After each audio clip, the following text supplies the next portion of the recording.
So I recently came across a video called What is Arts Management? Developed by a college professor. And it's a good video if you're a student, but I'm not a professor. I've spent over 20 years actually doing this job, starting in the box office. And honestly, the answer looks a little different once you've lived it. So that's what I want to give you today. Not the syllabus version, the real definition of arts management, and break down exactly what that looks like week to week. Let's get to work. Welcome to the Arts Workplace. I'm Amy, and I created this channel to share what I've learned with the arts and culture community. So the textbook answer usually sounds something like this. Arts management is the practice of running the operational and business side of an arts or cultural organization, so the artistic work can actually happen. And honestly, that's not wrong. It's just really incomplete because that definition makes it sound so clean. Like there's the art on one side and the management on the other, and your job is just to keep the lights on underneath it. But if you've actually done this job for more than a week, you know that's not how it feels at all. So here's the honest version.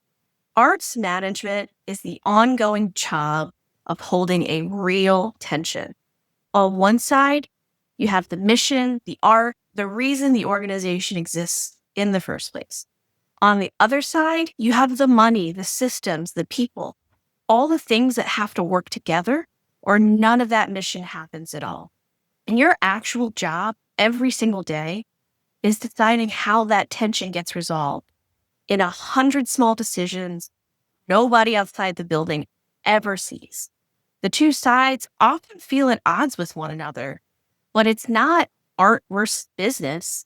It's holding both at the same time, usually with very few resources and without anyone teaching you how to do it.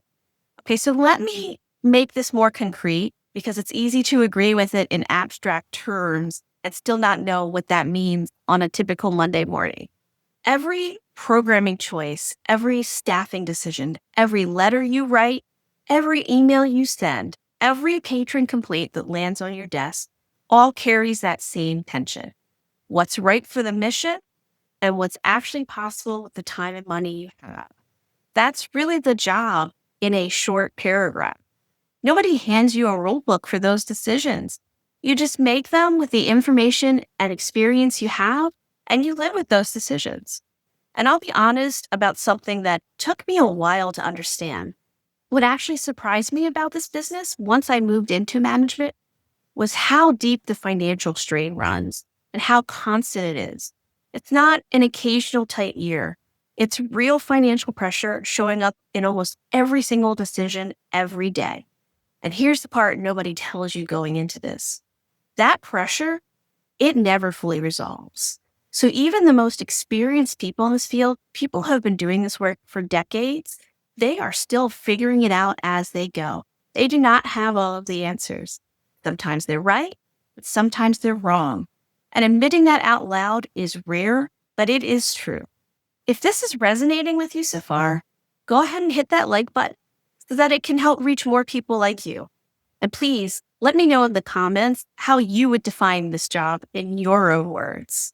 Okay, so there you have a definition of the work. But honestly, a definition on its own isn't that useful unless you have clear examples of it in action. There's a version of this topic that lists 10 functions of arts management. Good list if you're studying it in school. I'm not going to give you 10 functions. I'm going to give you the 5 that will actually fill your time, the ones that keep showing up no matter what team you work on. First is mission and programming. This is deciding what the organization actually makes or presents, the art itself, and making sure it stays true to why the organization exists in the first place. This is where you're constantly weighing artistic ambition against what will actually sell and against what the mission is asking you to do, even when it won't sell at all. A great example of this tension is the very complicated process of programming a season. And my perspective is of an orchestra season, but the same challenges apply to theaters or museum curation. Concerts do not happen by accident. They happen as a result of hundreds of hours of planning, consideration, and debate. Every piece you hear on a season has survived a real argument. Does it serve the mission? Will it sell? Can we afford the guest artists? Can we afford the production costs? The extra rehearsal time required? It's hours spent poring over calendars to see where it fits in the context of everything else. How many performances should we present? And on what day of the week and at what time? Will it be most well received? You are weighing all of that for every single program, months or years before anyone even buys a ticket. Second is financial operations, budgeting, financial oversight, understanding where the revenue actually comes from and where it doesn't. And in the arts, that's honestly its own unique skill because most arts organizations will lose money on the actual product on purpose.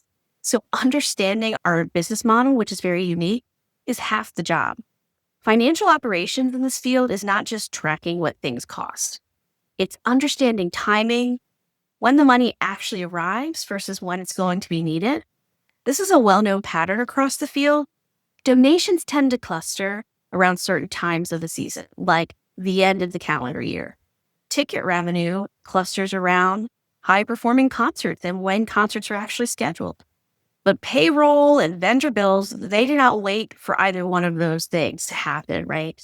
Organizations across the field, orchestras, theaters, museums alike, have found themselves in real trouble, not because they lacked enough funds for the year, but because the cash did not arrive in time to cover what was due that month. So watching the calendar as closely as the balance is quiet work nobody sees, but it is often the difference between an organization that survives a hard year and one that does not. And budget management in this field is not just building the numbers. It is teaching the numbers to people who were never trained to think that way. Artists and artistic leaders come up through a system built entirely around craft, not cost. Part of this job is translating financial reality into terms that actually land. Not whether or not we can afford something, but what a specific choice costs, what it trades off against, what the more affordable alternatives are, and why taking the time to figure it out matters. Building that financial sense across an organization, not just holding it yourself, is quietly one of the hardest parts of the job and one of the most valuable. Third, data and technology. This is the function that's honestly grown the most over my career, and it's understanding your systems, your reporting, and increasingly how tools like AI actually fit into daily operation instead of just being a buzzword. I recall a time not so long ago where having data was a rare luxury because no one knew how to harness it. Now it is a necessity. Having good systems does not automatically mean you're making good decisions with those systems. And raw data is often very noisy. A single month can look like either a crisis or a triumph for reasons that have nothing to do with what is actually happening underneath of the numbers. So part of this job is building the discipline to look past that noise and let go of your own biases so the story the data tells is actually true, not just the first impression the raw numbers give you. Good data work is not about having more numbers. It's about knowing which ones actually matter and how to read them. Technology is the other half of this function, and it has also shifted a lot in just the last decade. It is not only which software or tools you use. It is questions like, do your systems talk to each other? Are you making the most of those tools? And then it's the constant tension between choosing the tool that will do the job well versus the tool we can actually afford. That trade-off is real, but the harder problem is actually keeping pace at all. Technology moves very fast, and arts organizations often can't keep up for two different reasons. The first is resources. Most teams don't have the budget or the staff time and capacity to evaluate, migrate to, and properly learn a new system every time something better comes along. The second is culture. Institutions that have run a certain way for decades develop a real gravity of their own. And we've always done it this way can be just as powerful a barrier as any budget line. So keeping up with technology in this field usually means fighting both of these battles at once. Okay, the fourth area is people and culture, staffing, supervision, and honestly, a lot of invisible emotional labor that never makes it into a job description. This is one area likely to burn you out if nobody names it and helps you through it. People and culture work in this field usually means managing a small team, doing the work of a much larger team, likely with very few resources. That is not just a feeling. A 2024 study by the Center for Effective Philanthropy found that 95% of nonprofit leaders are concerned about staff burnout, and the nonprofit sector's turnover rate runs close to 19%, notably higher than turnover in other sectors. Passion for the mission can carry a team a long way, but it can also create tension. It is not a substitute for capacity. Part of this job is recognizing when a person or a team is stretched past what is sustainable and making the case for more support, or actually more often, fewer commitments, even when the instinct in this field is always just to find a way to make it work and to keep growing.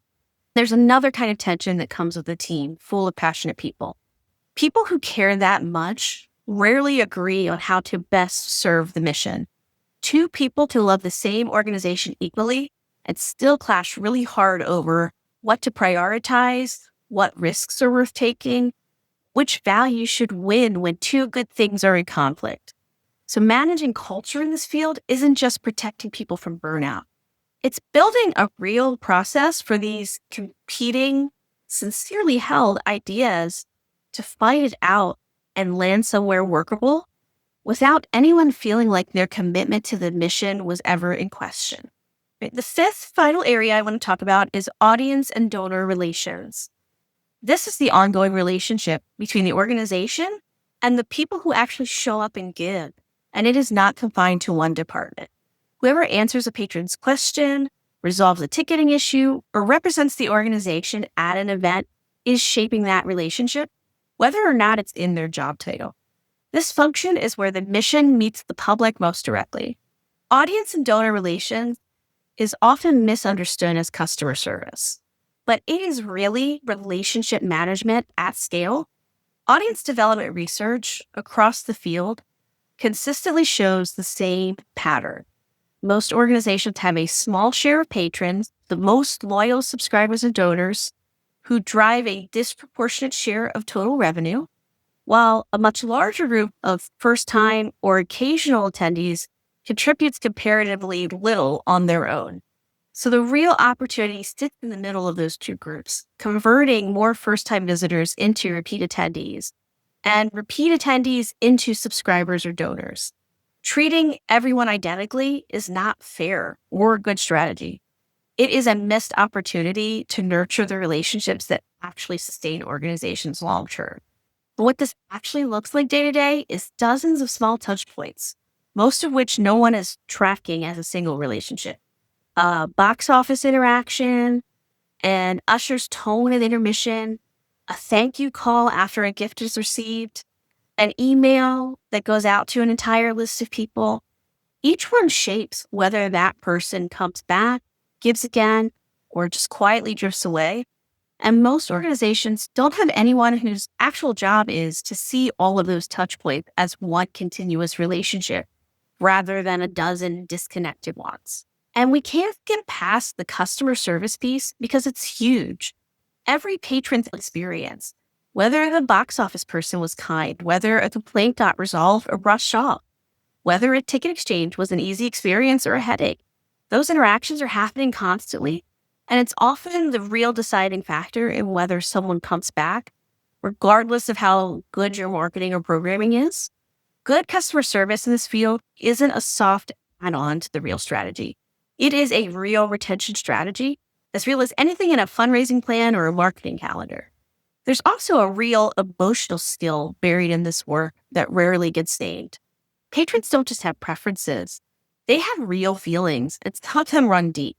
A longtime subscriber whose seat gets changed or whose favorite music director leaves or who's aged out of being able to attend as often as they once did, they're not just annoyed, they're often genuinely grieving a piece of their own lives. So, a frustrated single ticket buyer upset about a policy might be just having the worst day of their week for reasons that have nothing to do with you at all. Learning to hear the real feeling underneath a complaint without dismissing it or taking it personally, and still hold the line where the organization actually needs to hold it, is its own real skill. And nobody teaches that one in a classroom either. And if this video has helped you feel seen for the first time in a while, pass it on to a colleague, especially someone newer to the field who's still trying to figure out where their job actually starts and stops. So that's really the whole honest answer. Arts management is holding the tension between mission and money on purpose every day across functions that touch every arts admin role: mission, programming, money, data, technology, culture, and patron relations. Most of the time, you're trying to juggle all of these at once.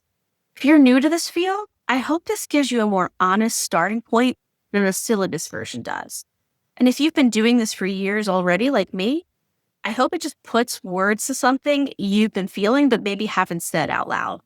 If this was useful for you, I've got more honest practitioner level breakdowns like this one. You can check the next one out right here. And please go ahead and subscribe. I will see you in the next one.